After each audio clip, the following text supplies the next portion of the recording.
Hello. You know, it's the oddest thing. People ask me the strangest questions sometimes. I asked somebody the other day, why do you ask me these kind of things? And you know what they said? They said, well, you know, you're of a certain age that you just seem like you should know these things. And I'm like, a certain age? I'm not an antique, for God's sake. But I said, okay, well, ask me your questions and I will answer them. You know, because I've been thinking about it, changing careers and maybe doing something fun and different with people. So I thought, why not? Okay, bring it on. Bring it on. So she did. And she says, okay, Blair, I have a question.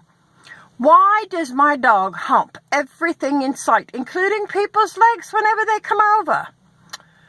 And I was like, oh my, don't you know?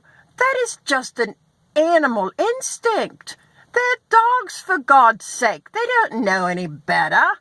I mean, and they're males, you know, which they're male dogs. They just do this stuff, you know. So I told her, I said, okay, I said, you know, I have a friend back home who, her little dog was doing this all the time. And you know what?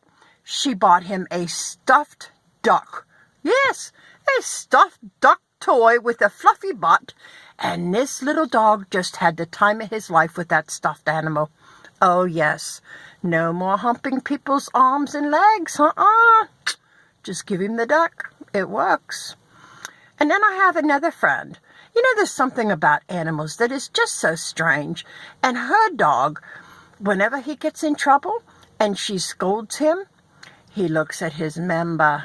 And he barks at it like he's giving it hell. Like, you know, hey, it's your fault. You're the one that guides my brain. Oh, my goodness. It's just insane.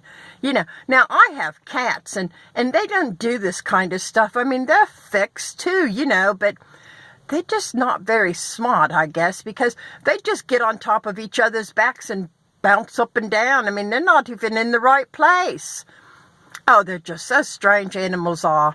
But then, you know, I got back to thinking about this, you know, well, you're of a certain age, you know, I should know these answers to these questions.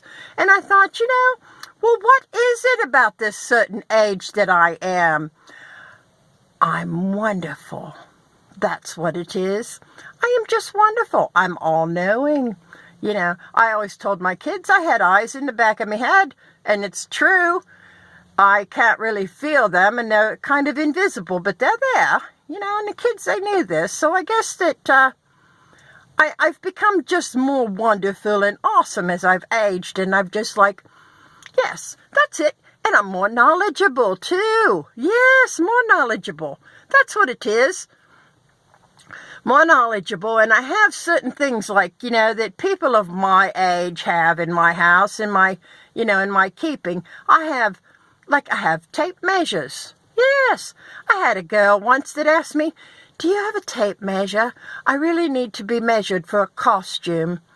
And I was like, well, yes, I do, but why would you ask me? And she says, oh, I don't know. It just seems like you would have one. You know, you just seem like that motherly type that would have one. Now, do I look like a mother? I guess I am. I am a mother. But, you know, I mean, I don't think I look motherly. I guess maybe I'm a motherly person of a certain age. Oh, but you know what? Us people of a certain age, we can have just a splendid old time, too. I mean, you know, all I got to do is grab my friend 80 and she'll go up and lay on the stage with somebody who's pretending to be dead. Or she'll go out and wrap her chubby little legs around a pole and swing her little arse around. Oh, yes. Good times at this certain age of my life.